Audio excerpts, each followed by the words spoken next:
Breaking news. BRS working president KTR కీలక వ్యాఖ్యలు చేశారు. మళ్లీ టీఆర్ఎస్ గానే ఉండాలని అనుకుంటున్నామని అన్నారు ఆయన. బీఆర్ఎస్ గా మారాక నష్టపోయామన్నారు కేటీఆర్. త్వరలో ప్రజా సమస్యలపై తాను పాదయాత్ర చేస్తానని ప్రకటించారు.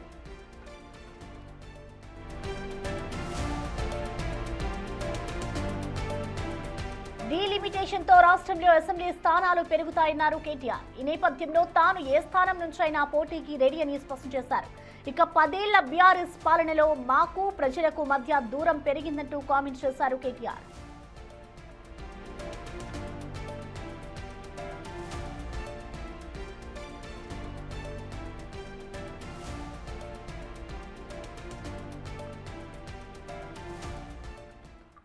ఆయన చేసిన వ్యాఖ్యలకు సంబంధించిన మరింత సమాచారాన్ని మా ప్రతినిధి శివ అందిస్తారు. ఢిల్లీ నుంచి శివ.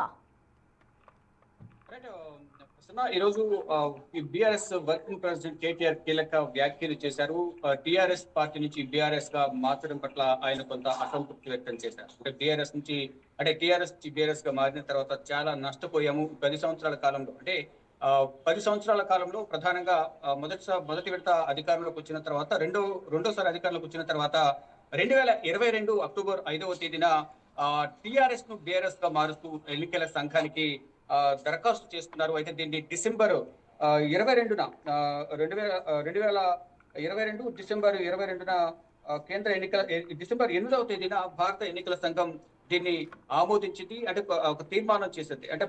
టీఆర్ఎస్ నుంచి తెలంగాణ రాష్ట్ర సమితి నుంచి భారత రాష్ట్ర సమితిగా పార్టీని మార్పు చేస్తూ ప్రాంతీయ రాజకీయాల నుంచి జాతీయ రాజకీయాలకు అడుగు పెట్టాలనే ఉద్దేశంతోనే టీఆర్ఎస్ ను బీఆర్ఎస్ గా మార్చారు. కానీ ఇప్పుడు ప్రస్తుతం 2022లో అధికారంలో ఉన్నారు. అధికారంలో ఉన్న సమయంలోనే మళ్ళా 3వ విడత కూడా వారు కూడా అధికారులకు వస్తారు అనే ఉద్దేశంతోనే ఇటు మహారాష్ట్ర, ఆంధ్రప్రదేశ్ లో కూడా పార్టీ కార్యాలయాలను ఏర్పాటు చేశారు. అక్కడ ఒక కార్యవర్గాన్ని కూడా ఏర్పాటు చేశారు. కిసాన్ మోర్చాకు సంబంధించిన కార్యవర్గాన్ని ఏర్పాటు చేయడం, భారీగా బహిరంగ సభలు ఏర్పాటు చేయడం. కానీ తీరా 2023 ఎన్నికల్లో ఘోర ఓటమి పాలైన పరిస్థితి కనిపిస్తోంది. అయితే ఇప్పుడు ప్రజాదరణ తగ్గుతుంది అనే ఉద్దేశంతోనే కేటీఆర్ ఈ విధంగా అసహనం వ్యక్తం చేస్తూ, అసంతృప్తి వ్యక్తం చేస్తూ ఇటు అధికార పార్టీపై విమర్శలు చేస్తున్నారని కూడా ప్రధానంగా కొన్ని విమర్శలు అయితే అధికార పార్టీ నుంచి వినిపిస్తున్నాయి. ఇక్కడ బాల్క సుమన్ను ఉద్దేశించి ఆ ప్రాంతానికి చెందిన మంత్రి బాల్క సుమన్ను ఇబ్బంది పెడుతూ జైల్లో పెట్టించారు.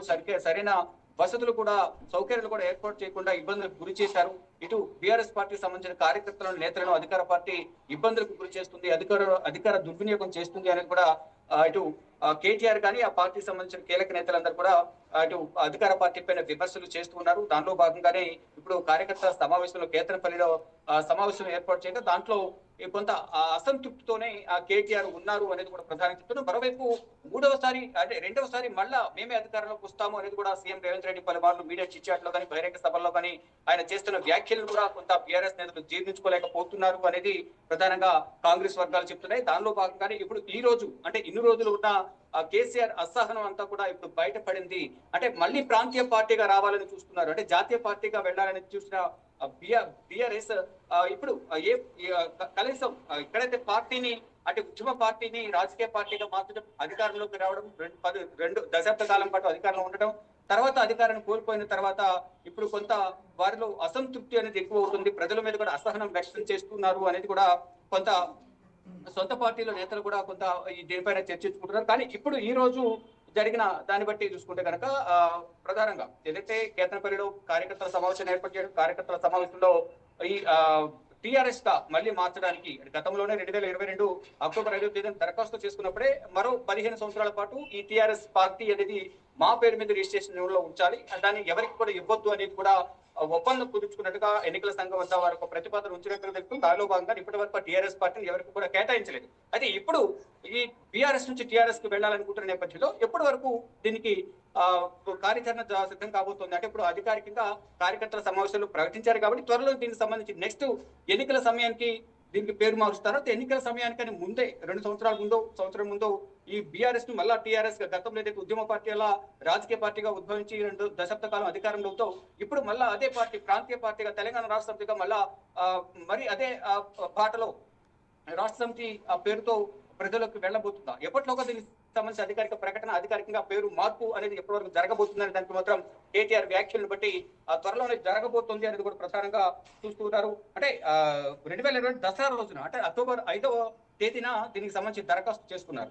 చేసుకున్న తర్వాత డిసెంబర్ 8వ తేదీన అంటే దాదాపు 2 నెలల వ్యవధిలోనే కేంద్ర ఎన్నికల సంఘం కూడా ఆమోదం తెలిపింది. ఆ సందర్భంలోనే ఈ టీఆర్ఎస్ ను తెలంగాణ రాష్ట్రం నుంచి ఎవరికి కేటాయించొద్దు, కొన్ని సంవత్సరాలు దీన్ని అలాగే ఉంచండి, మేము వద్దనే వరకు కూడా దాన్ని అలా ఉంచొద్దు, ఎవరికి కేటాయించొద్దు అని తెలిపిన నేపథ్యంలో ఇప్పటి వరకు కూడా ఎవరికి కూడా కేంద్ర ఎన్నికల సంఘం కూడా కేటాయించలేదు. కాబట్టి ఇప్పుడు దాదాపు 3 సంవత్సరాల తర్వాత అంటే 2 సంవత్సరాలు 2022 అక్టోబర్, ఇప్పుడు 2026 అంటే దాదాపు 3 సంవత్సరాల తర్వాత మళ్ళీ పార్టీ పేరు మార్చుకుందాం అనేది పునరాలోచనలో పడినట్లుగానే ప్రధానంగా కేటీఆర్ వ్యాఖ్యలు పెట్టి అర్థమవుతుంది. చూడాలి మరి ఏం జరగబోతుంది. ఇటు కేటీఆర్ వ్యాఖ్యలపై ఇప్పటికే ఇటు అధికార పార్టీ కానీ ఇతర పార్టీ బీజేపీ కానీ కొన్ని విమర్శలు సంధిస్తూ ఉన్నాయి. మరోవైపు పార్టీలోని అంతర్గతంగా నేతలు కూడా కొంత కేసీఆర్ చేసిన వ్యాఖ్యల పట్ల అసంతృప్తి కూడా వ్యక్తం చేస్తూ ఉన్నారు. అంటే టీఆర్ఎస్ ను బీఆర్ఎస్ కు మార్చడం, మళ్ళీ బీఆర్ఎస్ ను మళ్ళీ టీఆర్ఎస్ కు మార్చడం. అంటే ఇక్కడ ప్రధానంగా గతంలో టీఆర్ఎస్ పార్టీ ఉన్న సందర్భంలో ఇటు ఆంధ్ర పార్టీని ఉద్దేశించి వ్యాఖ్యలు చేశారు, ఒక ప్రాంతీయ పార్టీ అనేది. తర్వాత బీఆర్ఎస్ కు రూపాంతరం చెందిన తర్వాత కొంత వ్యాఖ్యలు చేయడానికి కొంత వెనుకడుగు వేస్తున్న పరిస్థితి కనిపిస్తుంది. కానీ ఇప్పుడు మళ్ళీ టీఆర్ఎస్ గా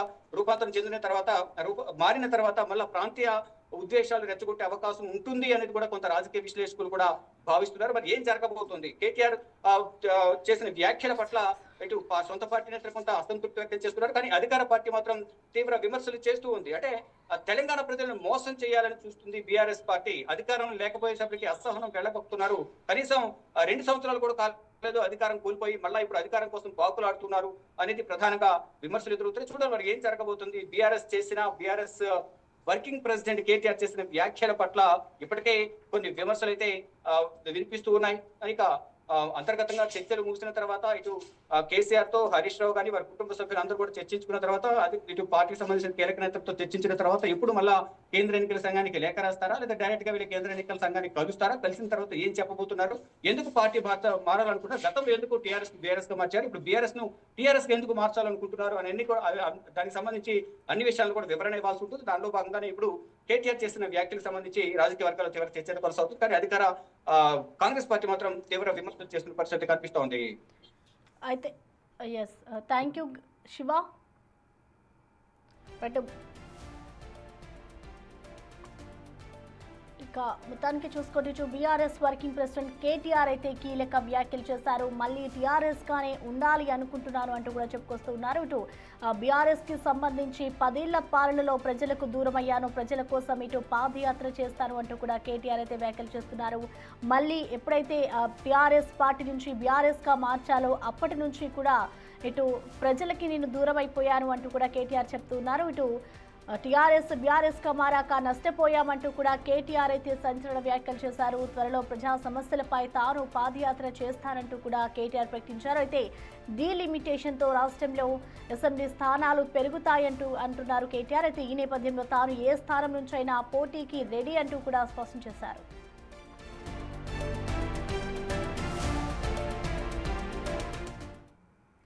ఇక కేటీఆర్ వ్యాఖ్యలకు సంబంధించిన మోర్ డీటెయిల్స్ ని మా అసోసియేట్ ఇన్పుట్ ఎడిటర్ గణేష్ మనకి లైవ్ లో అందుబాటులో ఉన్నారు. గణేష్, మనం చూస్తున్నాం ఇటు ఎప్పుడైతే టీఆర్ఎస్ నుంచి బీఆర్ఎస్ గా కేటీఆర్ పార్టీ పేరు మార్చారో మళ్ళీ టీఆర్ఎస్ గానే వెళ్ళాలంటూ కూడా ఆయన వ్యాఖ్యలు చేస్తున్నారు. దీన్ని బట్టి ఏం అర్థం చేసుకోవాలి అంటే రాష్ట్ర రాజకీయాలకి అంటే ప్రాంతీయవాదాన్నే మళ్ళీ ఎంచుకుంటున్నారు అనుకోవాలా, ఎలా అర్థం చేసుకోవాలంటారు గణేష్? ప్రసన్న, ఇప్పుడు కేటీఆర్ చేసిన కామెంట్స్ దేశ రాజకీయ చరిత్రలో, ప్రత్యేకంగా చెప్తున్నాను, దేశ రాజకీయ చరిత్రలో కానీ ఇది కానీ రివర్స్ అయితే ఒక ప్రత్యేక అంకం కానీ ఒక ప్రత్యేక ఘట్టంగానే మనం చెప్పాలి. ఎందుకంటే టీఆర్ఎస్ ఆవిర్భావం అనేది దేశవ్యాప్తంగా ఒక సంచలనం. ఒక ప్రాంతీయ పార్టీగా ఒక భావోద్వేగాలతోనూ నీళ్లు నిధులు నియామకాలతో ఏర్పడిన పార్టీ ఏ స్థాయిలో విజయం సాధించిందో చూసాం. ఆ టీఆర్ఎస్ పార్టీ ఇప్పుడు బీఆర్ఎస్గా మారిన తర్వాత అధికారం కోల్పోయిందనే భావన చాలామందిలో వ్యక్తమైంది. కానీ బీఆర్ఎస్ పార్టీ ఎప్పుడు కూడా దాన్ని వెనక్కి తిరిగి చూడలేదు. కానీ ఈ రోజున కేటీఆర్ చేసిన కామెంట్స్ అనేవి దేశవ్యాప్తంగా ఒక సంచలనాన్ని కలిగిస్తున్నాయి. ఆ పార్టీలో అంతర్మదనం కావచ్చు, పార్టీలో అధికారం కోల్పోయిన తర్వాత ఆ పార్టీ చేస్తున్న ఏదైతే ఆత్మ శోధన కావచ్చు, లేకపోతే ఆత్మ పరిశీలన కావచ్చు అనే దాన్ని స్పష్టంగా మనకు చెప్తుంది. రాజకీయాల్లో ఎప్పుడు కూడా ముడి పదార్థంగా ఉండదు. పార్టీ ఎప్పుడు రూపాంతరం చెందుతుంటుంది, మారుతుంది, ఆలోచన విధానం కావచ్చు, మిగతా అనేక అంశాలు. కానీ ఇప్పుడు ప్రత్యేకంగా చెప్పుకోవాల్సింది, రాజకీయ పార్టీలు తమ పెట్టుకున్న పార్టీ పేరును కూడా ప్రజల కోసమో లేకపోతే అధికారం కోసమో లేకపోతే చేసిన తప్పుల్ని ఇది కాదు అనుకోవడం కోసమో ఖచ్చితంగా వెనక్కి వస్తాయంది ఈరోజు కేటీఆర్ చేసిన కామెంట్స్ అనేవి కీలకంగా మనకు కనిపిస్తున్నాయి. ఆదిలాబాద్ కేతనపల్లిలో కేటీఆర్ చేసిన కామెంట్స్ యాక్చువల్గా ఈ రోజున ఆయన మున్సిపాలిటీ ఎన్నికల్లో అక్కడ అధికారం చేపట్టిన తర్వాత ఏదైతే కార్పొరేటర్లు ఉన్నారో అధికారం చేపట్టిన వాళ్ళకి సన్మానం జరిగింది. సన్మానం తర్వాత మీడియాతో మాట్లాడారు. ఆ తర్వాత ఆయన బాల్కన్ సుమన్ ఇంటికి విందు కోసం వెళ్ళారు. విందు కోసం వెళ్ళిన తర్వాత అక్కడ మీడియాతో చిట్చాటుగా మాట్లాడిన మాటలనేవి ఇప్పుడు అత్యంత కీలక అంశంగా కనిపిస్తున్నాయి. ఇందులో ప్రధానంగా మనం చర్చించుకోవాల్సిన 4 అంశాలు కనిపిస్తున్నాయి. ఒకటి, టీఆర్ఎస్ పార్టీని మళ్ళీ పెడతారా, బీఆర్ఎస్ అనేది దానివల్ల నష్టం జరిగింది అనేది ఒక కీలక అంశం అయితే, ఎప్పుడు లేనిది చాలా వరకు అనేక కామెంట్స్, అంటే కవిత కుటుంబం నుంచి వేరుపడిన తర్వాత కుటుంబం పైన కేటీఆర్ పైన కావచ్చు, లేకపోతే హరీష్ రావు పైన కావచ్చు, లేకపోతే పార్టీ పైన కావచ్చు, కామెంట్స్ చేస్తున్న విషయంలో కావచ్చు, ఆమె సొంతంగా పార్టీ ఏర్పాటు చేస్తున్న అంశంలో కావచ్చు, అనేక అంశాలు కూడా ఎక్కడ కూడా కేటీఆర్ ప్రత్యక్షంగా తను ఎప్పుడు కామెంట్ చేయలేదు. మరోవైపు టీడీపీ పార్టీ 2014 అధికారం చేపట్టిన దగ్గర నుంచి అంతకుముందు జరిగిన పార్టీలో దగ్గర నుంచి కూడా టీడీపీ పైన ముప్పేట దాడి చేస్తూనే వచ్చారు. టీడీపీ తెలుగుదేశం పార్టీ అనేది ఇక్కడ నిజంగా చెప్పాలంటే టీఆర్ఎస్ అనేది ఆవిర్భావం జరిగిన తర్వాత టీడీపీకి ఇక్కడ ఎటువంటి ఛాన్సు లేకుండా పోయింది. చివరికి హైదరాబాద్లోన ఎన్టీఆర్ భవనం ఒకటే మిగిలింది. మిగతా కార్యకర్తలు కావచ్చు, లేదా నాయకులు కావచ్చు, చాలా వరకు టీఆర్ఎస్కి మిగతా పార్టీలకు వెళ్ళిపోయిన పరిస్థితి కనిపించింది. ఎందుకంటే ఉండే అక్కడ ప్రాంతీయ భావతత్వం కావచ్చు, లేకపోతే మిగతా తెలుగుదేశం పార్టీ దాన్ని అందుకోపుచ్చుకోలేకపోవడం కావచ్చు, ఇవన్నిటిని బట్టి కూడా టీఆర్ఎస్ పెద్ద ఎత్తున ఆ రోజున టీఆర్ఎస్గా దాడి చేసింది, బీఆర్ఎస్గా దాడి చేసింది. ఈ అంశాన్ని కూడా కేటీఆర్ టచ్ చేశారు. అలాగే పార్టీ ఓటమికి గల కారణాలను ప్రత్యేకంగా ఈరోజు ప్రస్తావించారు. ప్రధానంగా ముందు ఈ 4 అంశాల్లో మనం ఫస్ట్ది టీఆర్ఎస్ ఆ పార్టీని మళ్ళీ తిరిగి పెట్టబోతున్నారన్న అంశం మీద మాట్లాడుకుంటే, ఖచ్చితంగా ఈరోజు చేసిన కామెంట్స్, కేటీఆర్ చేసిన కామెంట్స్ ఒక హాట్ టాపిక్గా నిలుస్తున్నాయి. రాష్ట్ర వ్యాప్తంగానే కాదు, తెలుగు రాష్ట్రాలనే కాదు, దేశవ్యాప్తంగా కూడా ఒక కీలకమైన వ్యాఖ్యలుగా దీన్ని చూడాల్సిన అవసరం ఉంది.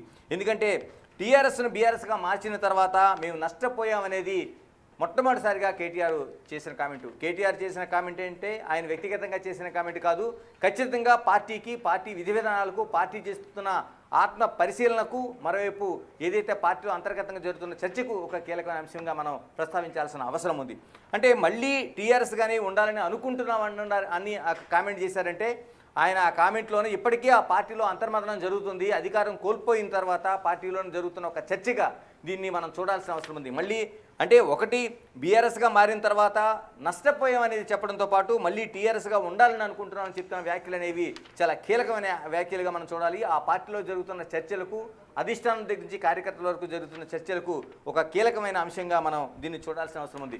నిజంగానే బీఆర్ఎస్ పార్టీగా మారిన తర్వాత, అంటే టీఆర్ఎస్ బీఆర్ఎస్గా మారింది దాదాపుగా అక్టోబర్ 5న 2022లో భారత రాష్ట్ర సమితిగా మారిన తర్వాత దానికి ఒక ఎజెండాను రూపొందించారు. అప్పటి వరకు ఉండే భావోద్వేగాలు, నీళ్లు, నిధులు, నియామకాలతో అధికారం చేపట్టిన టీఆర్ఎస్ పార్టీ ఆ తర్వాత పూర్తిగా ఒక రాష్ట్ర పార్టీ నుంచి దేశ పార్టీగా వెళ్లాల్సిన అవసరం ఉందనడంతో పాటు అనేక రాష్ట్రాల్లో ఆయన పొత్తు పెట్టుకోవడానికి కేసీఆర్ దాన్ని ప్రయత్నం చేశారు, దానికోసం ప్రచారం చేశారు. దాన్ని అంటే బీఆర్ఎస్ అనేది భారత రాష్ట్ర సమితిగా ఏర్పాటు లక్ష్యాన్ని ఏంటి ఆయన చాలా వరకు వివరించారు. ఎందుకంటే ఈ రాష్ట్రంలో ఉన్నట్టే అనేక రాష్ట్రాల్లో దానికి సంబంధించిన అనేక సమస్యలు ఉన్నాయి కాబట్టి ఇలాగ అన్నీ చూసుకున్న తర్వాత మనం దీన్ని ఖచ్చితంగా బీఆర్ఎస్గా ఏర్పడాల్సిన అవసరాన్ని ఆనాడు కేసీఆర్ దాన్ని నొక్కి చెప్పారు. ఆ విధంగానే తన ప్రయత్నాలు చేశారు, రాజకీయ ఎజెండాను చూపించారు. అనేక మంది బీఆర్ఎస్ సీనియర్ లీడర్లు దీన్ని కాదని చెప్పినా, అనేక మంది దీన్ని వ్యతిరేకించినా వాళ్ళందరినీ కన్విన్స్ చేసే ప్రయత్నం చేశారు. ఎందుకంటే కేసీఆర్ తన చెప్పిన మాటలను కన్విన్స్ చేయడంలోనో, ఆ పార్టీ విధి విధానాలను ముందుకు తీసుకెళ్లడంలోనో, పైనుంచి కింది స్థాయి వరకు డైజెస్ట్ చేయడంలో కూడా ఆయన కీలకమైన వ్యక్తిగా, ఆయన మాటకి చాలా వాల్యుబుల్ ఉంటుంది కాబట్టి ఆయన దీన్ని తీసుకెళ్ళగలిగారు. కానీ ఆ రోజు నుంచి అధికారం కోల్పోయిన తర్వాత, అంటే దాదాపు 10 ఏళ్ల అధికారంలోన ఆయన చేసిన మార్పులోన బీఆర్ఎస్గా మార్చిన తర్వాత అధికారం కోల్పోయిన మాటల్ని చాలా వరకు క్రింది స్థాయి నుంచి పై నాయకుల వరకు విశ్వసించారు. అదే మాట దీంతో ఈ రోజున దాన్ని వెనక్కి వస్తారా రారా అనేది చాలా వరకు చర్చ జరిగింది. కానీ ఈరోజు కేటీఆర్ చేసిన వ్యాఖ్యలకు సంబంధించి ప్రధానంగా ఇది చర్చ జరుగుతుంది. దీనివల్ల నష్టపోయిన అంశం కనిపిస్తుంది. ముందుగా ఇతర అంశాలకి వెళ్లే ముందు, అంటే టీఆర్ఎస్గా మారిన తర్వాత నష్టపోయాం, మనం టీఆర్ఎస్ నుంచి బీఆర్ఎస్గా మారిన తర్వాత నష్టపోయాం, మళ్ళీ ఖచ్చితంగా టీఆర్ఎస్గా ఉండాలని అనుకుంటున్నాం అనే వ్యాఖ్యలపైన మనం ఉందాం. తర్వాత కవిత వ్యాఖ్యలు కావచ్చు, లేకపోతే టీడీపీకి సంబంధించిన వ్యాఖ్యలు కావచ్చు, లేకపోతే పార్టీ ఓటమికి సంబంధించిన వ్యాఖ్యలుగా చర్చించుకోవచ్చు. అంటే ఇందులో కీలకంగా మనకి కనిపిస్తున్నది కవితకి సంబంధించి ఆవిడ తెలంగాణ జాగృతి నుంచి అనేక ఉద్యమాలు సాగించారు. ఆవిడ కొత్త పార్టీ పెట్టడానికి ఏదైతే ఇటీవల కాలంలో ప్రకటించిన అంశాలు ఉన్నాయి, ఇటీవల కాలంలో అనేక అంశాలను ప్రకటించడంతో పాటు బీఆర్ఎస్ పైన ముప్పేట దాడి చేశారు. ప్రధానంగా తన అన్నతో పాటు తండ్రిని, తల్లిని పక్కన పెట్టి వాళ్ళిద్దరిని గౌరవిస్తూనే మరోవైపు ఏదైతే కేటీఆర్ ఉన్నారో కేటీఆర్ పైన, హరీష్ రావు పైన దాడి చేశారు, అలాగే సంతోష్ రావు పైన దాడి చేశారు. ఇలాగ అనేక రూపాయల విమర్శలు చేస్తూనే పార్టీ ఓటమికి, ప్రధానంగా కేటీఆర్ ఓటమికి, కేసీఆర్ ఓటమికి కేటీఆర్, హరీష్ రావు, సంతోష్ రావు ప్రధాన కారణంగా ఆవిడ చూపిస్తూ వచ్చారు. ఇన్ని వ్యాఖ్యలు కూడా ఎక్కడా స్పందించిన కేటీఆర్ ఈ రోజున స్పందించారు. అంటే తల్లిదండ్రులని సంతోషపెట్టడం అంటే వాళ్ళని బాధ పెట్టడం కాదు, ఏ కొత్త పార్టీ కూడా అధికారంలోకి వచ్చే అవకాశం లేదనేది ఆయన చెప్తూనే అంటే కవితను ఉద్దేశించి ప్రత్యక్షంగా చేసిన వ్యాఖ్యల్లో తల్లిదండ్రులను సంతోషపెట్టాలనుకున్నా పర్వాలేదు కానీ వాళ్ళని ఏడిపించవద్దనేది, అంటే తను చేస్తున్న వ్యాఖ్యలు తల్లిదండ్రులను బాధ పెడుతున్నాయనేది పరోక్షంగా ఆయన ఆ ఇండికేషన్ అయితే ఇవ్వగలిగారు, కవితపై చేయగలిగారు. మరోవైపు ఏ కొత్త పార్టీ కూడా అధికారంలోకి వచ్చే అవకాశం లేదనేది, కొత్త పార్టీలు వస్తే అంత మంచిదే కానీ ఆ జనం ఓట్లు వేయరనేది ఒక స్పష్టత అయితే ఇవ్వగలిగారు. ఇవన్నీ కూడా కవిత కోసం చేసిన వ్యాఖ్యలాగా మనకు కనిపిస్తున్నాయి. మరోవైపు టీడీపీ కోసం ఎంతకాలం ముప్పేట దాడి చేసి దాదాపుగా హైదరాబాద్ నగరంలోన అసెంబ్లీ నియోజకవర్గాల్లో చాలా వరకు టీడీపీ పార్టీ కావచ్చు, ఆంధ్ర నుంచి వచ్చిన సెటిలర్ కావచ్చు, వాటి ఓట్లతో మెజార్టీ మైనార్టీ నిర్ణయించే అవకాశం ఉంది. కాబట్టి ఆ పార్టీని విమర్శించే వల్ల కొంత నష్టపోయామనేది ఇప్పటివరకు బీఆర్ఎస్ చర్చ చేస్తూ వచ్చింది. ఇలాంటి పరిస్థితుల్లో అటు చంద్రబాబు నాయుడు అరెస్ట్ కావచ్చు, ఆ తర్వాత అరెస్ట్ పరిణామాల్లో ఉన్న కొంతమంది ఆందోళన చేస్తే వాళ్ళందరినీ నిలువరించే ప్రయత్నం చేసిన కేటీఆర్ కావచ్చు, వెంటనే చూసిన తర్వాత ఈ రోజున కొంత స్టాండ్ మార్చారా అనుకున్నట్టుగా కేటీఆర్ వ్యాఖ్యలు కనిపిస్తున్నాయి. కేటీఆర్ వ్యాఖ్యల్లో కీలకంగా తెలుగుదేశం మంచి లక్షణాలు ఉండే పార్టీగా ఆయన అభివర్ణించడం నెంబర్ 1 అయితే, మరోవైపు ఆ నాయకుడు చంద్రబాబు నాయుడుకి సంబంధించి పరోక్షంగా మాటల్లో కార్యకర్తలతో మమేకమయ్యే నాయకుడు ఉన్నాడు కాబట్టి ఈ విధంగా ఆ పార్టీ ముందుకెళ్తుంది. అలాంటి పరిస్థితులు బీఆర్ఎస్లో లోపించడం వల్ల మాత్రమే ఈ విధంగా జరుగుతుందని ఆయన వ్యాఖ్యానం చేశారు. అలాగే బీజేపీతో పొత్తు ఉండదని చెప్పారు. 10 ఏళ్ల కాలంలోన తమ కార్యకర్తలకు దూరమైన విషయాన్ని కూడా ఆయన ఖచ్చితంగా దీన్ని ప్రస్తావించగలిగారు.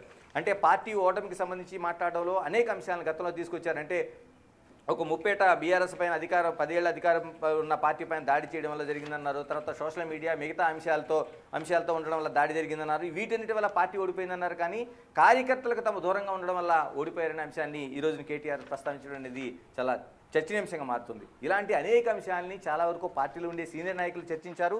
అందులో కీలకమైన వ్యక్తిగా మనకి వి ప్రకాష్ చెప్పాలి. పార్టీ ఆవిర్భావం నుంచి కూడా వి ప్రకాష్ కేటీఆర్తో ప్రయాణం చేశారు. టీఆర్ఎస్ బీఆర్ఎస్ వరకు అనేక ప్రయాణాలు చేశారు. ఈ రోజున ఆయన పార్టీకి దూరంగా ఒక సోషల్ యాక్టివిస్ట్గా, మరోవైపు విశ్లేషకుడిగా కొనసాగుతున్నారు.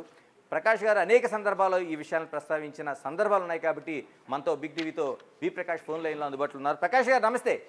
నమస్తే గణేష్ గారు.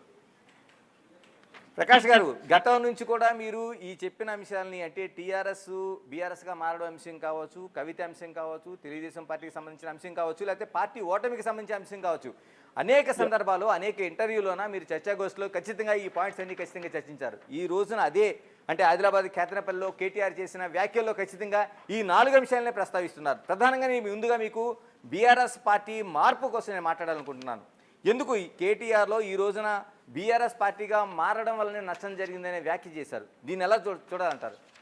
అంటే అది వాస్తవం. ఎందుకంటే మనకు ఎక్కడ పోయినా కూడా ప్రజల్లో నుంచి ఆ మాట వినబడుతూ ఉంది. అంటే సమీక్షా సమావేశాలు జరిపినప్పుడు కూడా ఇదే మాట ప్రధానంగా రాష్ట్ర నాయకులు, జిల్లా నాయకులు కూడా చెప్తూ వచ్చారు, మనం మార్చకుండా ఉండాల్సింది. అప్పుడేంటంటే కేసీఆర్ గారు 2వ టర్మ్ లో సీఎం అయిన తర్వాత చాలా అంటే ఏదున్నా కేసీఆర్ గారు ఏకపక్షంగానే నిర్ణయాలు తీసుకున్నారని చెప్పాలి. ఎందుకంటే అప్పుడు ఆయన ఏదన్నా విషయం అడిగినా కూడా ఎవ్వరు ధైర్యంగా ఆయన ముందు నోరెత్తి ఇది తప్పు అనో లేకుంటే ఇది కరెక్ట్ కాదనో పునరాలోచించుకోవాలనో లేదా మెత్తగానైనా ఏ రకంగా కూడా అభిప్రాయాలు వెల్లడించలేని పరిస్థితి ఉండే ఆ రోజుల్లో. బట్ ఆయన అందరినీ కూర్చోబెట్టి మంత్రులను, ముఖ్యమైన నాయకులను కూర్చోబెట్టి ఇట్లా భారత రాష్ట్ర సమితిగా మార్చాలని అనుకుంటున్నాము, మీ అభిప్రాయాలు చెప్పండి అంటే ఈ ప్రాంతీయ పార్టీలలో ఎట్లుంటదంటే చంద్రబాబు అయినా, కేసీఆర్ అయినా, జగన్ అయినా, ఇంకోరైనా వాళ్ళు ఒకసారి నిర్ణయం తీసుకున్న తర్వాత వీళ్ళ ముందు పెట్టి ఎట్లున్నా చెప్పు అంటే అగెనిస్ట్ ఎవరు చెప్పరు. ఎందుకంటే ఇక్కడ వాళ్ళకుండే పరిమితులు మనం అర్థం చేసుకోవాలి. అంటే నాతో అదే రోజు కొంతమంది షేర్ చేసుకున్నారు, ఏ రోజైతే మంత్రులను వీళ్ళందరినీ కూర్చోబెట్టి మనం ఇట్లా భారత రాష్ట్ర సమితి పెట్టాలనుకుంటున్నాము అని అంటే మాకు అది ఇష్టం లేకున్నా కూడా మేము ధైర్యంగా చెప్పలేకపోయినామని అదే రోజు నాతో షేర్ చేసుకున్న వాళ్ళు ఉన్నారు. ఎందుకంటే మీరేమైనా చెప్పగలుగుతారేమో, మేము చెప్పలేకపోతున్నాము అని చెప్పారు, మంత్రులే చెప్పారు. సెకండ్ ఏంటంటే ఆయన ఔరంగాబాద్ తర్వాత మహారాష్ట్రలో పర్యటిస్తున్నప్పుడు అప్పుడు కూడా నాతో కొంతమంది ముఖ్యమైన నాయకులే చెప్పారు, టాప్ లెవెల్ వాళ్ళు, సార్ అనవసరంగా గ్రౌండ్ వదిలిపెట్టి ఎక్కడెక్కడో తిరుగుతున్నాడు, ఎక్కడెక్కడో డబ్బులు ఖర్చు చేస్తున్నాడు, ఎవరెవరి టైంను అక్కడ వేస్ట్ చేస్తున్నాడు అని చెప్పేసి చెప్పిన వాళ్ళు ఉన్నారు. అంటే ఇక్కడ ఆయన చాలా బలంగా నమ్మిండు, మూడోసారి నేను మళ్ళీ అధికారంలోకి వస్తా, నన్ను ఎదుర్కొనే శక్తి లేదు. ఎందుకంటే కాంగ్రెస్ నిట్ట నిలువున చీలిపోయింది, కేవలం 6 ఎమ్మెల్యేలు మాత్రమే ఆ పార్టీకి మిగిలారు. టీడీపీ అయితే మొత్తం ఏకపక్షంగా ఇందులో కలిసిపోయింది. కాబట్టి ఇంకా ఏం లేదు, ఈ రెండు పార్టీలు ఏమీ లేవు, ఏకపక్షంగా మనం వస్తాం, 90-100 సీట్లు వస్తాం, ఒక స్టేజ్ లో 104 వస్తాయని చెప్పాడు, సిట్టింగ్ అంతా గెలుస్తారని చెప్పాడు. అంటే చాలా ఓవర్ కాన్ఫిడెన్స్ తోని ఇంకా నాకు రాష్ట్రం పదిలంగా ఉంది, నేను ఇక దేశ సమస్యలే పట్టించుకోవాలని చెప్పి 2 సంవత్సరాల పాటు దాదాపుగా దేశంలో ఉన్న అనేక మౌలిక సమస్యల పరిష్కారం ఎట్లా చేయాలనే దాని మీద ఒక విజన్ రూపొందించుకున్నాడు ఆయన.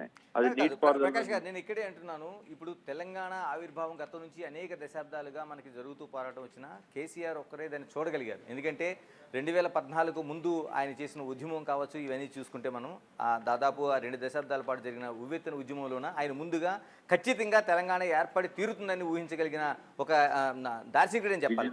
అలాంటి వ్యక్తి ఎందుకు దీన్ని బీఆర్ఎస్ దాంట్లోనే, దేశవ్యాప్తంగా ఉన్న రాజకీయ దాంట్లోనే ఎలా చూడలేకపోయారు? అంటే ఎక్కడ ఆ ఫెయిల్యూర్ కనిపిస్తుంది మీకు? అంటే గ్యాప్ వచ్చిందండి కార్యకర్తలతోని, నాయకులతోని.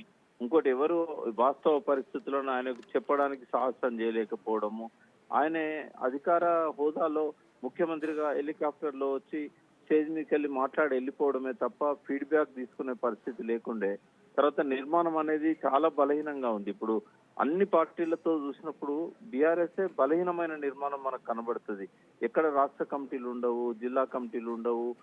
మొత్తము టిఆర్ఎస్ నేను అంటే ఫౌండింగ్ మెంబర్ గా 2000 సంవత్సరం నుంచి ఈ రోజు వరకు చూస్తే అత్యధిక సంవత్సరాలు కమిటీలు లేకుండా గడిచిపోయింది, ఇన్ఛార్జీలతో గడిచిపోయింది. అంటే ఆ ఇన్ఛార్జీలు కూడా ఏం చెప్తా తల ఊపేవాళ్ళే తప్ప ఇక్కడ గ్రౌండ్ లో సిచ్యువేషన్ ఇట్లా లేదు అని చెప్పేవాళ్ళు లేరు. అన్నిటికంటే ఆశ్చర్యం ఏంటంటే ఇంటెలిజెన్స్ వాళ్ళు ఏదైనా చెప్దామని ప్రయత్నం చేసినా కూడా ఆయన ఆటిట్యూడ్ దానికి అనుకూలంగా ఉండకపోయేది. లాస్ట్ ఏమైందంటే ఓడిపోతున్నాం అని కూడా చెప్పలేకపోయింది. ఇంటెలిజెన్స్ వాళ్ళకి తెలుసు అది. ఆ విషయాన్ని ఆయన పసిగట్టలేకపోయాడు, కార్యకర్తల నాయకులు చెప్పలేకపోయారు, మాలాంటి వాళ్ళని దూరంగా ఉండిపోయినాం. లాస్ట్కి ఏంటంటే ఇంటెలిజెన్స్, ఆయన నమ్ముకున్న ఇంటెలిజెన్స్ వాళ్ళు కూడా ఆయనకు వాస్తవాలు చెప్పలేకపోయారు. అంటే వాళ్ళకుండే పరిమితులు వాళ్ళకు ఉన్నాయి. గతంలో వాళ్ళకు ప్రతిఘటన వచ్చింది, ఆయనకి ఏదైనా చెప్పబోతే మీకేం తెలుసు అన్నట్టుగా అట్లా తూలనాడడం, ఇట్లాంటి సంఘటనలు చెప్తారు వాళ్ళు. మనం అడిగినప్పుడు ఇంటెలిజెన్స్ వాళ్ళ అధికారులు చెప్పేది ఏంటంటే మేము చెప్పినా కూడా పాజిటివ్ గా తీసుకోవడండి, చెప్పి లాభం ఏముంది అన్నట్టుగా. ఇవన్నీ కూడా కారణాలండి. ఎప్పుడు కూడా నాయకునికి గ్యాప్ ఉండకూడదు, క్యాడర్ తో గ్యాప్ ఉండొద్దు, ఇంటెలిజెన్స్ వాళ్ళతో కూడా గ్యాప్ ఉండొద్దు. వాళ్ళు చేదు విషయాలు చెప్పినా కూడా డైజెస్ట్ చేసుకోగలగాలి. ప్రకాష్ గారు, నేను ఇక్కడ అడుగుతున్నది, చాలా కార్యకర్తలు చెప్పింది వినకపోవచ్చు, లేకపోతే ఎమ్మెల్యేలు చెప్పింది వినకపోవచ్చు, లేకపోతే మీరు చెప్తున్న ఇంటెలిజెన్స్ మాటలు దగ్గరగా వినకపోవచ్చు, కానీ పార్టీ ఆవిర్భావం నుంచి ఉన్న ప్రకాష్ కావచ్చు, లేకపోతే ఎన్ఆరెడ్డి లాంటి వాళ్ళు కావచ్చు, మీరు ప్రత్యక్షంగానో పరోక్షంగానో ఈ విషయాన్ని పదే పదే మీరు చేశారు. ఎందుకని అది రీచ్ కాలేదంటారు? ఒకటేమో ఆయన ఓవర్ కాన్ఫిడెన్స్ అనేది మనకు చాలా ఎక్కువ కనబడుతుంది. తన ప్రజలను బాగా నమ్మిండండి. ఎందుకంటే ఇంటింటికి నేను పథకాలు ఇచ్చాను, ప్రతి వ్యక్తి నా వల్ల లాభపడ్డాడు. అటువంటిప్పుడు ఆయన పార్టీలకు అతీతంగా పథకాలను ఇంప్లిమెంట్ చేశాడు. అటువంటిప్పుడు ఎందుకు నాకు ప్రతిఘటన వస్తుంది ప్రజల నుంచి, వీళ్ళకి అర్థం కాదు. ఇప్పుడు పీకే విషయంలో మీరు చూడండి, ప్రశాంత్ కిషోర్ ఆయన మంచిగా చెప్పుకుంటూ వచ్చాడు, మధ్యలోనే ఆయనను తుంచేసి పంపించేశాడు. అవసరం లేదు మాకు, మా ప్రజల పల్సు మాకు తెలుసు అంటే. చాలా అతి విశ్వాసం అనేది ఆయనను దెబ్బతీసిందండి. అంత అతి విశ్వాసం ఏ నాయకుని కూడా ఉండకూడదు. ఆ కమ్యూనికేషన్ గ్యాప్ అనేది ప్రధానమైన లోపంగా మనకు కనబడతా ఉంది. తర్వాత ఆయన మీద వచ్చిన నెగటివ్ ప్రచారాన్ని కౌంటర్ చేయడంలో చాలా ఘోరంగా విఫలమయ్యారు. అది కేసీఆర్ గారి ఉపన్యాసాలు అంత పేలవంగా ఎప్పుడు వినలేదు నేను. ఎందుకంటే ప్రత్యక్షంగా కూడా 2 మీటింగ్లలో ఆయన పక్క నుండి డాష్ మీద నేను అబ్జర్వ్ చేశాను. తర్వాత కూడా నేను చెప్పాను, మీ లాస్ట్ 95వ ఉపన్యాసం అప్పుడు 96 ఉపన్యాసాలు ఇచ్చాడు, 95వ ఉపన్యాసం ములుగులో ఇచ్చాడు, నా నేటివ్ ప్లేస్ లో. నేను అక్కడ హెలికాప్టర్ ఎక్కినాక కదిలే ముందు చెప్పాను, మీ ఉపన్యాసాలలో బలం లేదు, రేపు ప్రెస్ మీట్ పెట్టండి, ఎలక్షన్ల ముందు ఇది లాస్ట్ మీటింగ్ మీది, భూపాలపల్లిలో లాస్ట్ చేశాడు ములుగు నుంచి పోయి, మీరు మళ్ళొకసారి ప్రెస్ మీట్ పెట్టి అనేక సమస్యలు వస్తున్నాయి, కాళేశ్వరం విషయం ఉంది, అవినీతి విషయం ఉంది, ఇవన్నీ కూడా మీరు చెప్పాలండి, మీరు తేల్చేయాలి ప్రజలకు, మీరు విషయాలు చెప్పాలని చెప్తే కూడా వచ్చి ప్రెస్ మీట్ అని అనౌన్స్ చేశాడు. లాస్ట్ 1 అవర్ బిఫోర్ క్యాన్సిల్ చేశాడు. అంటే మెసేజ్ పోలేకపోయింది ప్రజలకు. అన్ని మంచి పనులు చేసి కూడా చెప్పుకోలేని పరిస్థితుల్లోకి అంటే నెట్టబడ్డారు. ప్రకాష్ గారు, ఎందుకు ప్రజల్ని అంటే నీళ్లు నిధులు నియామకాలతో ఒక ఉవ్వెత్తున ఉద్యమాన్ని నడిపిన కేసీఆర్ ఎందుకు బీఆర్ఎస్ పార్టీ ఏర్పాటు చేసిన తర్వాత ప్రజలకు ఎందుకు రీచ్ కాలేకపోయారు, ప్రజలు ఎందుకు విశ్వసించలేదంటారు? అంటే ఇప్పుడు ఎందుకు పెట్టాలి అనేది ఆయన ఎక్స్ప్లెయిన్ చేయగలగాలి. బీఆర్ఎస్ అవసరం ఏంది, తర్వాత టీఆర్ఎస్ శక్తి కూడా ఆయన అంచనా వేసుకోవాల్సి ఉండే. అది నాకు ఇక్కడ స్టేట్ లో నేను ఉండకున్నా గెలుస్తా, నేను ఎవరిని పెట్టినా గెలుస్తా అనే ఒక ఆ విశ్వాసం, అతి విశ్వాసం ఏదైతే ఉన్నదో అది ఆయనను బీఆర్ఎస్ పెట్టడానికి కొంతవరకు కారణమైంది. బీఆర్ఎస్ విషయంలో కూడా టీఆర్ఎస్ లో ఉన్న మొదటి నుంచి ఉన్న వాళ్ళను ఎవరిని కూడా ఆయన విశ్వాసంలోకి తీసుకోకుండా ఆయన చుట్టూ ఉన్న కొంతమందితోని ఆయన సలహాలు తీసుకొని ఆ బీఆర్ఎస్ పెట్టాడు. సరే, మేము కూడా అనుకున్నాం దేశ రాజకీయాలలో ఒక కీలకమైన పరిణామం ఇది, ఒక థర్డ్ ఫోర్స్ అనేది ఎవాల్వ్ కావాలి. బట్ పరిస్థితులు ఇప్పుడు అనుకూలంగా లేకున్నా ఆయన ఏదైనా, ఎందుకంటే గతంలో ఆయన 63 నుంచి 88 సీట్లకు పోయాడు. అధికారంలోకి ఎట్లయినా వస్తాడు కావచ్చు అనే నమ్మకం మాకు కూడా ఉండే. కాబట్టి మేము కూడా బలంగా ఎవరము ఆపలేకపోయినాం ఆయనను. అంటే ఈయన అధికారంలోకి రాలేకపోతున్నాడు అని కొంచెం మాకు సూచాయిగా అనుకున్నా కూడా డెఫినెట్ గా మేము ఏదో చెప్పడానికి ప్రయత్నం చేసేవాళ్ళం. కానీ మా అంచనాలు కూడా కొంచెం తారుమారైనాయి అని అనిపిస్తా ఉంది. యాంటీ ఇన్కంబెన్సీ అనేది బీజేపీ తీసుకోలేకపోయింది. వన్ సైడ్ కాంగ్రెస్ కు వచ్చింది. ఎందుకంటే అందులో పోయిన చాలా మంది వివేక్ లాంటి వాళ్ళు మళ్ళీ ఎలక్షన్ల ముందు బ్యాక్ రావడము, అది ఇక కాంగ్రెసే బలమైన పార్టీ అనేది యాంటీ ఇన్కంబెన్సీ అంతా కూడా కాంగ్రెస్ పోలరైజ్ చేసుకోవడం, బీజేపీ బండి సంజయ్ని వెనక్కి లాగడం వల్ల అది పూర్తిగా వెనక్కి పోవడం, ఇట్లాంటివన్నీ కూడా ఆయన ఓటమికి కారణాలు అయినాయండి. ఆయన విశ్వాసం దెబ్బతినడానికి ప్రజలు అనేది ఒక అంశం అయితే 38% ఓట్లు అయితే వాళ్ళకు వచ్చాయి. ఒకవేళ యాంటీ ఇన్కంబెన్సీ కనుక ఇంకొక 4-5% బీజేపీ ఎక్కువ తీసుకున్నా కూడా, ఒకవేళ తెలుగుదేశం పార్టీ తన క్యాండిడేట్లను పెట్టినా కూడా ఇవాళ కేసీఆర్ సీఎం గా ఉండేవారు. అవన్నీ కూడా ఈయన ఓటమికి కారణమైనాయని మేము అనుకుంటున్నాం. ఏదేమైనా తెలంగాణ అస్తిత్వానికి ప్రత్యేకంగా ఉన్న తెలంగాణ పదం అనేది ఆయన వదిలిపెట్టడం అనేది డెఫినెట్ గా అది ఒక మైనస్ పాయింట్. ఇప్పుడు మళ్ళీ ఆ వైపుగా వెళ్ళాలని నేను చాలా కాలం నుంచి చెప్తూ వచ్చాను. కేటీఆర్ గారు ఏదైతే చెప్పారో అవన్నీ కూడా వాళ్ళు క్రమంగా రియలైజ్ అవుతున్నారు. ఆ రియలైజేషన్ లో నుంచి మళ్ళీ పునర్నిర్మాణం చేసుకుంటారు. మళ్ళీ ఆ పదాన్ని వాళ్ళు పార్టీకి జోడించడం అనేది వాళ్ళ ప్రజలు హర్షించేది. ఒకవేళ వాళ్ళు చేయకపోతే కవిత లాంటి వాళ్ళు ఆ పేరుతో ముందుకు వచ్చినట్టయితే మరింత పార్టీకి విచ్ఛిన్నం జరుగుతుంది అనేది మా అందరి అభిప్రాయం. కరెక్టే. అంటే ఇప్పుడు కేటీఆర్ అయితే రిలీజ్ అయ్యారు, ఇదే విషయాన్ని కేసీఆర్ కూడా రిలీజ్ అయ్యే అవకాశం ఉందా, లేకపోతే కేటీఆర్ చెప్పిన ఇప్పుడు మాటలనేవి టాప్ టు బాటం జరుగుతున్న చర్చగా అనుకోవాలా, లేకపోతే కేటీఆర్ చెప్తున్న కేవలం ఆయన ప్రజల్లో తిరుగుతున్నారు కాబట్టి ఆ మనోభావాన్ని ఆయన బయటికి తీసుకొచ్చారు అనుకోవాలా? అంటే ఇప్పుడు కేసీఆర్ గారు పట్టుదలతో ఏం లేరు. అంటే ఆయన వద్దని లేదు, కావాలని లేదు. మా కొంతమంది సూచన చేస్తాం మళ్ళీ బ్యాక్ టు టీఆర్ఎస్ బెటర్ అండి, దేశ రాజకీయాల్లో మనం అడుగు పెట్టే పరిస్థితి లేదు, ఇప్పుడు ఆ వెసులుబాటు మనకు లేదు అని చెప్పినప్పుడు ఆయన వద్దని లేదు, ఆయన కావాలని లేదు. కాకపోతే ఇప్పుడు కేటీఆర్ గారు ఇంతకాలం దాని మీద స్పందించకుండా ఇప్పుడు ఆ మాట అన్నారు అని అంటే ఒక అండర్స్టాండింగ్ వచ్చే ఉంటారు. అండర్స్టాండింగ్ రాకుండా ఆయన బయట మాట్లాడే అవకాశం అయితే లేదు. కాబట్టి కేసీఆర్ గారు బహుశా అంగీకరించి ఉండొచ్చు అనేది మనం కేటీఆర్ గారి మాటల ద్వారా మనం గ్రహించాల్సిన అవసరం ఉంటది. అంటే దీన్ని ఎలా తీసుకుంటారండి? అటు పార్టీ కావచ్చు, లేకపోతే ప్రజలు కావచ్చు, లేకపోతే మిగతా రాజకీయ పక్షాలు కావచ్చు, వెనకడుగు వేసినట్టు అనుకుంటారా, లేకపోతే ఇదేనా కరెక్ట్ డెసిషన్ అనుకునేలా కనిపిస్తుందా? తప్పేం లేదు వెనకడుగు వేస్తే. ఇప్పుడు 2 అడుగులు జంప్ చేయాలన్నప్పుడు 1 అడుగు వెనక్కేసి జంప్ చేయడానికి ఆ భూమిని సపోర్ట్ గా తీసుకుంటారు. కాబట్టి 1 అడుగు వెనక్కి 2 అడుగులు ముందుకు అనే లాగా ఈ డిసిషన్ ఇప్పుడు ఏ రాజకీయ నాయకుడు కానీ ఏ నాయకుడు కానీ వెనకడుగు వేయడాన్ని ఓటమిగా తీసుకోవాల్సిన అవసరం లేదు. అది ప్రిపరేషన్ గా తీసుకోవాలి. ముందు పోవడానికి ఒక ప్రిపరేషన్ గా మనం తీసుకోవాలి. ప్రతి పరాజయం కూడా విజయానికి ఒక మెట్టులాగా వాడుకోవాలి. కాబట్టి ఆ విఘ్నత కేటీఆర్ లో మనకు కనబడుతున్నది. కేసీఆర్ గారు వ్యతిరేకిస్తారని అయితే నేను అనుకోవట్లేదు. ఎలక్షన్ కమిషన్ కూడా వీళ్ళు ఒక అప్లికేషన్ పెడితే మళ్ళీ తప్పకుండా ఈ పేరు వాళ్ళకే రిజర్వ్ చేస్తుంది. ఇదే అంశాన్ని మీతో మాట్లాడదాం అనుకున్నాను. అంటే దాదాపుగా ఆ బీఆర్ఎస్ గా మార్చినప్పుడు, అంటే 2022లో ఆ మార్పు చేసినప్పుడే ఒక 15 ఏళ్ల పాటు, అంటే ఒక దశాబ్దన్నర పాటు మాకు ఉండాలనేది ఎన్నికల కమిషన్కు విజ్ఞప్తి చేశారు. ఆ విజ్ఞప్తి మేరకు ఇప్పటికీ టీఆర్ఎస్ అని ఒక రిజిస్ట్రేషన్ ఏదైతే ఉందో ఆ తెలంగాణ రాష్ట్ర సమితి అనే పార్టీ ఇంకా బీఆర్ఎస్గా ఉన్న పార్టీ వైపే ఉందని చెప్తున్నారు. ఇది సాధ్యమే అంటారా? ఎందుకంటే మీ దగ్గర నుంచి చూశారు కాబట్టి ఇవన్నీ. అంటే చట్ట ప్రకారం కూడా వాళ్ళు అట్లా అడిగినా కూడా చట్ట ప్రకారం ఏంటంటే ఒకసారి పేరు మార్చిన తర్వాత ఆ పేరు ఓపెన్ అయిపోతుంది. నేను ఎలక్షన్ కమిషన్ రూల్స్ కూడా చూశాను. 29A ఆ చట్టంలోని 29A ప్రకారం కూడా ఒకసారి ఆ పార్టీ పేరును వదిలిపెట్టారంటే డిస్క్రిప్షన్ ఉంటది వాళ్ళకి, ఎవరికైనా ఇవ్వచ్చు. కానీ సాంప్రదాయం ఏంటంటే ఒకసారి ఆ పార్టీని వదిలిపెట్టిన తర్వాత మళ్ళీ ఎవరికి అలాట్ చేయరు. ఒక 5-6 ఏళ్ల తర్వాత ఒకవేళ అలాట్ చేయాలనుకున్నా కూడా వీళ్ళకు నోటీస్ ఇస్తారు. మీ పేరు గతంలో మీరు ఏ పేరుతోనైతే రిజిస్ట్రేషన్ చేశారో ఆ పేరు వేరే వాళ్ళు అడుగుతున్నారు, మీకేమైనా అభ్యంతరాలు ఉన్నాయని అడుగుతారు. బట్ ఏది కూడా రూల్లో లేదు, అది అంతా కూడా ఒక సాంప్రదాయంగా ఉంది. ఒకవేళ రేపు కవిత గారు అడిగినా కూడా ఇవ్వకూడదని ఏం లేదు ఎలక్షన్ కమిషన్ కి. కానీ ఒక వెసులుబాటు ఏముంటదంటే ఇప్పుడు ఈ పార్టీ రెజల్యూషన్ పాస్ చేసి రేపు ప్లీనరీలో ఏప్రిల్ 27న ప్లీనరీ ఉంది. ఆ ప్లీనరీలో కనుక వాళ్ళు మళ్ళీ మనం ఆ పేరు మార్చుకుంటున్నామని ఒక తీర్మానం చేసి ఎలక్షన్ కమిషన్ లెటర్ ఇచ్చినట్టయితే 100% మళ్ళీ ఆ పేరు బ్యాక్ వస్తుంది వీళ్ళకి. ఎందుకంటే ఈ రోజు వరకు కూడా ఎవరికి అలాట్ చేయలేదు అది. కాబట్టి తప్పకుండా వాళ్ళకి తిరిగి వచ్చే అవకాశం ఉంది ఆ పేరు. ప్రకాష్ గారు, ఇక్కడే కవిత ఇటీవల కాలంలో ఈ మధ్య కాలంలో దాదాపుగా ఒక 10 రోజులు కూడా కాలేదు ఆవిడ చిట్ చాట్లో మాట్లాడుతూ ఎందుకు టీఆర్ఎస్ పార్టీని మేమెందుకు తీసుకోకూడదనే ఒక వ్యాఖ్యలు అయితే చేశారు.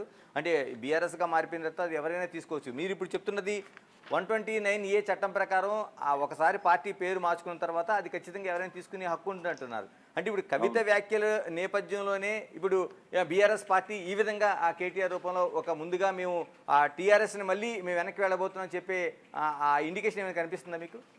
అంటే దాదాపు 2 సంవత్సరాల నుంచి అంతర్మదనం జరుగుతూ ఉంది. చాలా మంది చెప్పగలిగిన ముఖ్య నాయకులు ఆల్రెడీ చెప్పారు మనం మళ్ళీ ఆ పేరుని తీసుకుందామని. కాకపోతే కేసీఆర్ గారి దగ్గర అది పెండింగ్ ఉంది. ఎవరు అడిగినా కూడా ఆయన దాని మీద పాజిటివ్ కానీ నెగిటివ్ కానీ ఏం కామెంట్ చేయలేదు. ఆయన ఆలోచిస్తున్నాడని మేము అనుకున్నాము. బట్ కవిత గారు ఆ మాటలు అనడంతో కొంత వేడెక్కింది వాతావరణం. ఒకవేళ ఆమెకు అలాట్ చేసినట్టయితే మళ్ళీ మనకు ఇబ్బంది ఎదురవుతుంది అనే దాంతో ఇంకొంచెం స్పీడప్ చేస్తే చేయొచ్చు. ఈ ప్లీనరీ దాకా మనం వెయిట్ చేయాలి. ఎందుకంటే కేసీఆర్ గారి నిర్ణయం అనేది ఆ ప్లీనరీలోనే బయటకు వచ్చే అవకాశం ఉంది. ఎప్పుడు ఉంది? ఏప్రిల్ 27 ఉంటుంది. జనరల్ గా బహిరంగ సభ అయితేనేమో ఇప్పటికే ఏర్పాట్లు మొదలయ్యేటి. మరి చాలా తక్కువ సమయం ఉంది, 15 రోజులే ఉంది. కాబట్టి ప్లీనరీ పోతారని నేను అనుకుంటున్నా. నాకేమీ కరెక్ట్ సమాచారం లేదు. ఒకవేళ ప్లీనరీ పెడితే మాత్రం తీర్మానం చేస్తారు వాళ్ళు మళ్ళీ టీఆర్ఎస్ పేరు తీసుకోవడానికి. ప్రకాష్ గారు, మీరు అనేక ఇంటర్వ్యూలోన బిగ్ టీవీ ఇచ్చిన ఇంటర్వ్యూలో కూడా మీరు ఒక కీలకమైన అంశాన్ని ఆ రోజున ప్రస్తావించారు. దశాబ్ద కాలంగా అధికారంలో ఉన్న బీఆర్ఎస్ పార్టీ, అంతకుముందు టీఆర్ఎస్ పార్టీ కార్యకర్తలకు దూరమైంది, నాయకుల మాటలు పక్కన పెడితే కార్యకర్తలకు దూరమైంది అనే విషయాన్ని చాలా వరకు మీరు ప్రస్తావించారు. ఇప్పుడు కేటీఆర్ కూడా అదే విషయాన్ని మళ్ళీ ప్రస్తావించారు. అంటే అంత గ్యాప్ రావడానికి 10 ఏళ్ల పాటు ఉండే అధికారమే కారణమని కేటీఆర్ స్వయంగా చెప్తున్నారు. అంటే ఎందుకు అధికారంలో ఉండే పార్టీకి నిజంగా ప్రజలతో కానీ ఆ కింది క్యాడర్తో కానీ అంత గ్యాప్ వచ్చే అవకాశం ఉందా? ఇక్కడ దురదృష్టం ఏంటంటే తెలంగాణ రాష్ట్ర సమితిని ప్రజలందరూ ఓన్ చేసుకున్నారు. ఉద్యమంలో పాల్గొనడం ద్వారా ప్రజలందరూ ఓన్ చేసుకున్నారు. బట్ ఏ పార్టీకైనా అంత మందితో వాళ్ళతో కలిసి మెలిసి నిత్యం రాజకీయాలు చేసే అవకాశం ఉండదు. వాళ్ళు కొంతమంది లీడర్లను చూస్ చేసుకున్నారు. అధికారం వచ్చే సమయానికి చాలా మంది వేర్వేరు పార్టీలలోకి వెళ్ళి తెలంగాణను వ్యతిరేకించిన వాళ్ళు కూడా చాలా మంది పార్టీలోకి రావడం, దానివల్ల వాళ్ళు ఏం చేశారు, వాళ్ళ కాన్స్టిట్యున్సీలలో ఉద్యమకారులందరినీ దూరం పెట్టారు. వాళ్ళు ఏ పార్టీ నుంచి టీఆర్ఎస్ లోకి వచ్చారో, కాంగ్రెస్ నుంచి వచ్చిన వాళ్ళు కాంగ్రెస్ కార్యకర్తలకు ప్రాధాన్యత ఇచ్చారు. టీడీపీలోకి వెళ్ళి వచ్చిన వాళ్ళు టీడీపీలో ఉన్న వాళ్ళకే ప్రాధాన్యత ఇచ్చారు. అయితే వీళ్ళను ఎట్లయితే మనము ఆంధ్రకు వ్యతిరేకంగా సెకండ్ క్లాస్ సిటిజన్స్ గా మమ్మల్ని చూశారు, మా పట్ల వివక్ష చూపెట్టారు అన్నారో, తెలంగాణ రాష్ట్రం వచ్చే నాటికి ఆ తెలంగాణ రాష్ట్రం కోసం కొట్లాడిన వాళ్ళందరూ కూడా మళ్ళీ అదే ఫీలింగ్ లోకి నెట్టబడ్డారు. ఇప్పటిదాకా మనల్ని కొట్టిన వాళ్ళు, కేసులు పెట్టిన వాళ్ళు, వీళ్ళందరూ మంత్రులు, ఎమ్మెల్యేలు అవుతున్నారు. మనకు కనీసం ఇంపార్టెన్స్ ఇవ్వట్లేదు, మాట్లాడట్లేదు. ఇంతకాలం మనం కష్టపడితే 14 సంవత్సరాల్లో మిగిలింది ఇదా అని చెప్పి చాలా మంది కార్యకర్తలు, నాయకులు దూరం అయిపోయారు. వాళ్ళే కాకుండా అధికారంలో ఉన్న వాళ్ళు ఈ కింది స్థాయి వాళ్ళని కలవడానికి అడ్డంకిగా నిలిచారు ఈ నాయకులు, మధ్యలో వచ్చిన నాయకులు. ఇది ప్రధానమైన లోపము. కానీ ఎవరైనా అడిగినప్పుడు హరీష్ రావు గారు కానీ కేటీఆర్ గారు కానీ టైం ఇచ్చారు, మాట్లాడారు. కేసీఆర్ గారి విషయంలో మాత్రం నేను అది చెప్పలేను. ఎందుకంటే ఆయన అనుకున్న వాళ్ళనే కలిశాడు కానీ కలవాలనుకున్న వాళ్ళని కలవలేకపోయాడు. ఆయన సమతా బ్లాక్ లో ఉన్నప్పుడు ఒక అవకాశం ఉండే, రోజు కనీసం ఒక 100 మంది అయినా వచ్చి కలిసేవారు. ఎప్పుడైతే ఆయన ప్రగతి భవన్కే పరిమితం అయిపోయిందో ఒక పెద్ద గ్యాప్ ఏర్పడ్డది. నేను ప్రత్యక్షంగా కేసీఆర్ గారిని అడిగాను ప్రగతి భవన్ లో ఉన్నప్పుడు, ఇది పెద్ద గ్యాప్ వస్తున్నది ప్రజలతో, మీకు ఉద్యమ కాలంలో మీరు కింద ఎవరున్నా కూడా పైకి పిలుచుకొని భోజనం చేసేవాళ్ళు, మీరు ఇప్పుడు వాళ్ళని దూరం పెట్టడం అనేది వాళ్ళు తట్టుకోలేకపోతున్నారు, మీరు ప్రజలను కలవండి అని ఎన్టీ రామారావు గారు 4 గంటల నుంచి లైన్లలో ప్రజలు నిలబడితే ఈయన నడుచుకుంటూ అందరిని కలుసుకుంటూ పోయేవాడు, వాళ్ళ విజ్ఞప్తులు తీసుకునేవాడు. ఈ సాంప్రదాయాన్ని మీరు కంటిన్యూ చేయండి అని అంటే మనకి ఇక్కడ ప్రగతి భవన్ ముందు, అది వెనకాల గట్టక ముందు ఆ రాజశేఖర రెడ్డి గారు ఆఫీస్ గా వాడుకున్న దాన్ని ఇంటిగా వాడుకున్న దాన్ని, ఇది చాలా చిన్నగా ఉన్నది, మనం చాలా మంది వేల సంఖ్యలో రోజు వస్తారు, మనం అది వెనకాల కట్టిన తర్వాత అప్పుడు మనం పోదాము అని అన్నాడు. వెనకాల కట్టిన తర్వాత కూడా ఆయన జనానికి ఎప్పుడు కూడా ఆ రకమైన ఇంటర్వ్యూస్ ఇవ్వలే. జనహితానికి కట్టిందే వాళ్ళ కోసం. ఆ జనహితలో 2-3 వేల మంది పడతారు. అది ఓన్లీ పంచాంగ శ్రవణము లేదా ప్రెస్ మీట్లకు మాత్రమే పరిమితం అయిపోయింది. ఇవన్నీ కూడా లోపాలు. వారు బహుశా ఆలోచించుకొని ఉంటారు, రియలైజ్ అయి ఉంటారు. ఆ మార్పును మనం చూడబోతామని నేను అనుకుంటున్నా. ఒకవేళ ఆ మార్పును కనుక వాళ్ళు చేయకపోయినట్టయితే, పార్టీని కూడా కింది స్థాయి నుంచి పునర్నిర్మాణం చేయలేకపోతే, ప్రజలు వ్యతిరేకించిన నాయకులకే మళ్ళీ ఇన్ఛార్జీలు ఇచ్చి పట్టం కడితే మళ్ళీ టీఆర్ఎస్ అధికారంలోకి రావడానికి చాలా కష్టం అవుతుంది. అంటే ఇంకొక చెప్పండి ప్రకాష్. రియలైజ్ కావాల్సిన అవసరం ఉంది. కేటీఆర్ కనబడుతుంది. కేసీఆర్ గారితో నేను ఎక్కువగా ఈ విషయాలు మాట్లాడలేదు కాబట్టి ఆయన మనసులో ఏముందో నాకు తెలియదు. బట్ కేటీఆర్ లో మాత్రం, హరీష్ రావు గారిలో మాత్రం ఆ రియలైజేషన్ అయితే కంప్లీట్ గా ఉంది. వాళ్ళు పార్టీని మళ్ళీ ప్రక్షాళన చేసే ఆలోచనతోనే ఉన్నారు. ప్రకాష్ గారు, ఇంకో కీలకమైన అంశం ఏం కనిపిస్తుంది అంటే, దాదాపుగా ఒక దశాబ్దన్నర కాలంగా టీడీపీని బీఆర్ఎస్ కానీ టీఆర్ఎస్ అంతకుముందు కానీ విమర్శించిన స్థాయిలో ఏ పార్టీ విమర్శించలేదని చెప్పాలి. మీరు అన్నట్టుగా ఆ పార్టీని పూర్తిగా తుడిచిపెట్టుకోవడానికి తెలంగాణలో టీఆర్ఎస్ బీఆర్ఎస్ చేసిన ఆ విమర్శలు కావచ్చు, ఆ వ్యూహం కావచ్చు అనుకోవాలి. ఈ రోజున ప్రత్యేకంగా చంద్రబాబు నాయుడు పైన, ఆ పార్టీ పైన, టీడీపీ పైన ఒక మంచి లక్షణం ఉన్న పార్టీ అని చెప్తున్నారు కేటీఆర్. మరోవైపు ఏమో ఆ నాయకుడేమో కార్యకర్తలతో మమేకం అవుతాడని చెప్తున్నారు. అంటే ఇలా లేకపోవడం వల్ల మేము ఓడిపోయామని చెప్తున్నారు. ఒక్కసారిగా టీడీపీ పైన ఇంత ప్రేమ పెరగడానికి అంటే చివరికి చంద్రబాబు నాయుడు జైల్లో, రాజమండ్రి జైల్లో ఉన్నప్పుడు కూడా దానిపైన ఆందోళన చేస్తే వద్దని ఇచ్చే సంకేతాలు, వాళ్ళందరినీ విమర్శించే సంకేతాలు కేటీఆర్ నుంచి మనకు కనిపించినాయి. అలాంటిది ఒక్కసారిగా తెలుగుదేశం పార్టీ పైన, చంద్రబాబు నాయుడు పైన ఇంత ఈ విధంగా పోలిక చేస్తూ మాట్లాడాల్సిన వ్యాఖ్యలు ఎలా చూడాలంటారు? అంటే ఇప్పుడు ఇక్కడ చంద్రబాబు నాయుడు గారు టీడీపీని బలోపేతం చేసే ఆలోచనలో అయితే ఏమీ లేరు. గతంలో వారికి ఉన్న బలమంతా కూడా కాంగ్రెస్ వైపు ఉపయోగపడ్డది రూరల్ ఏరియాలో. అర్బన్ లో మాత్రం పెద్దగా ప్రభావితం చేయలేదు. అందుకే ఇవాళ షేర్లింగంపల్లి అయినా, కూకట్పల్లి అయినా, కుత్బుల్లాపూర్ అయినా, ఎక్కడెక్కడైతే కొంచెం ఆంధ్ర ప్రాంతం నుంచి వచ్చి దశాబ్దాలుగా స్థిరపడ్డ వాళ్ళు ఎవరైతే ఉన్నారో వాళ్ళంతా టీఆర్ఎస్ కే ఓట్లేశారు, టీఆర్ఎస్ అభ్యర్థులనే గెలిపించారు. అయితే ఒకటేంటంటే, అప్పుడు ఎలక్షన్స్ లో టీడీపీ తనకు ఒక 10-15% ఓట్ బ్యాంక్ ఉన్నా కూడా వాళ్ళు ఎలక్షన్ లో కంటెస్ట్ చేయలేదు. దానివల్ల కొంత నష్టం జరిగింది బీఆర్ఎస్ కి. ఒకవేళ ఇంకా వాళ్ళు ఒక 10% 5% వాళ్ళ ఓట్లను వాళ్ళు వేసుకున్నా కూడా ఇవాళ సీఎం గా ఉండేవారు కేసీఆర్ గారు. ఒకవేళ రేపటి ఎన్నికల్లో కూడా ఒకవేళ టీడీపీ ముందుకొచ్చినా, లేకుంటే మొన్నట్లాగానే కాంగ్రెస్ తో జట్టు కట్టినా కూడా ఆ బలాన్ని పోగొట్టుకోకూడదు అనేది టీఆర్ఎస్ నాయకులలో ఉంటది సహజంగానే. ఇప్పుడు చంద్రబాబు నాయుడు మనకేమి ఇక్కడ పార్టీల కార్యకర్తలను, నాయకులను నిలబెట్టలేనప్పుడు, పార్టీ బలాన్ని తిరిగి పుంజుకోలేనప్పుడు ఆ వ్యాక్యూమ్ ఏదైతున్నదో అది టీఆర్ఎస్ కు ఉపయోగపడుతుంది. కాబట్టి ఆ రకంగా వాళ్ళ ఆలోచనలలో, వాళ్ళ వ్యాఖ్యానాలలో వచ్చే మార్పు ఈ రాజకీయాలను దృష్టిలో పెట్టుకొని అని మనం అనుకోవాలి. ప్రకాష్ గారు చివరిగా చెప్పండి, పార్టీ పేరు మార్చినంత మాత్రాన, ఆ సెంటిమెంట్ని మళ్ళీ రైజ్ చేసినంత మాత్రాన ఇప్పుడు దశాబ్ద కాలం చేసిన తప్పులన్నీ పోయి మళ్ళీ ప్రజలు పట్టం కట్టే అవకాశం ఒక్క పార్టీ మార్పు పేరుతో అటు ఇప్పుడు బీఆర్ఎస్గా ఉన్న టీఆర్ఎస్గా మారితే వచ్చే అవకాశం ఉందా? అంటే ఎవరైతే మొదటి నుంచి, అంటే మేము 26 ఏళ్లుగా ఆ పార్టీతో ఉన్న వ్యక్తులుగా, మాతో పాటే, నేను పార్టీలో లేకపోయినా బయట నుంచి ఆ పార్టీకి మద్దతు ఇచ్చే వ్యక్తిని, ఒక విశ్లేషణలో ఆ పార్టీ చేసే తప్పులను కూడా బయట పెట్టే వ్యక్తిని. మాలాంటి వాళ్ళు ఎవరైతే ఉన్నారో, బయట ఉన్న వాళ్ళు కావచ్చు, ఆ పార్టీలో ఉన్న వాళ్ళు 25 ఏళ్లుగా, వాళ్ళందరూ సంతోషించగలిగే పరిణామం అది.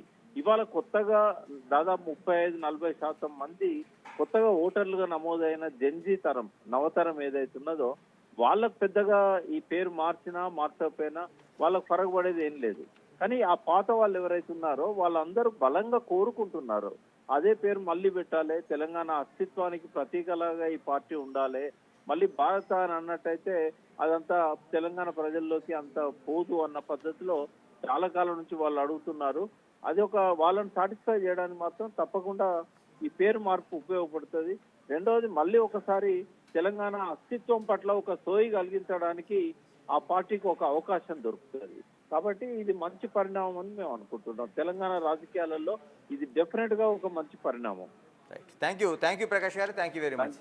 థ్యాంక్ ఇది యూ. టోటల్గా కేటీఆర్ ఈ రోజు చేసిన వ్యాఖ్యలు అనేవి నిజంగా రాజకీయ పార్టీలో అంటే కొద్ది క్షణాల నుంచి అతిపెద్ద చర్చ జరుగుతుంది. నిజంగా తెలుగు రాష్ట్రాల్లోనే కాదు, తెలంగాణ రాష్ట్ర వ్యాప్తంగానే కాదు, దేశవ్యాప్తంగా కూడా అత్యంత కీలకమైన చర్చ జరిగే అంశం. ఎందుకంటే ఒక పార్టీ తన రాజకీయ ప్రస్థానాన్ని విస్తృతం చేయాలని, దేశవ్యాప్తంగా వెళ్ళాలని, టీఆర్ఎస్ నుంచి బీఆర్ఎస్గా వెళ్ళాలని ఆలోచన చేసిన తర్వాత మళ్ళీ వెనక్కి తిరిగి చూడడం అంటే నిజంగా ఇక్కడ అస్తిత్వమో లేకపోతే తెలంగాణ ప్రజలకి దగ్గర అవ్వాలన్న ఆలోచన కావచ్చు. కానీ ఒక రాజకీయ పార్టీ ఈ విధంగా నిర్ణయం తీసుకోవడాన్ని ప్రజలు ఏ విధంగా స్వాగతిస్తారు, రాజకీయ పార్టీలు ఏ కోణంలో చూస్తాయనేది అతిపెద్ద కీలకమైన చర్చగా జరుగుతుంది. మరోవైపు దీన్ని ఇప్పటివరకు చేసింది ఒక సెకండరీ అంటే కేసీఆర్ తర్వాత కేటీఆర్ కీలకమైన నేతగా మనకు కనిపిస్తుంటారు, వర్కింగ్ ప్రెసిడెంట్గా ఉన్నారు కాబట్టి. కానీ ఆయన చెప్పిన వ్యాఖ్యలు ఖచ్చితంగా పార్టీ అంతటికి అన్వయించేవా, పార్టీలో జరుగుతున్న చర్చ అనేది మనం భావిస్తే కేసీఆర్ ఏ విధంగా అనుకుంటున్నారు అనేది కీలకంగా అంశం. ఎందుకంటే కేసీఆర్ మాట పార్టీలో ఉండే కీలకమైన నాయకులు కావచ్చు, పార్టీ అంతా కావచ్చు, కేసీఆర్ని మాత్రం ఒకవైపునే చూడాల్సిన అవసరం ఉంది. ఎందుకంటే ఆయన మాట అంటే పార్టీ అంతా ఒకవైపు ఉంటే ఆయన మాత్రం ఒకవైపున ఉంటారు కాబట్టి.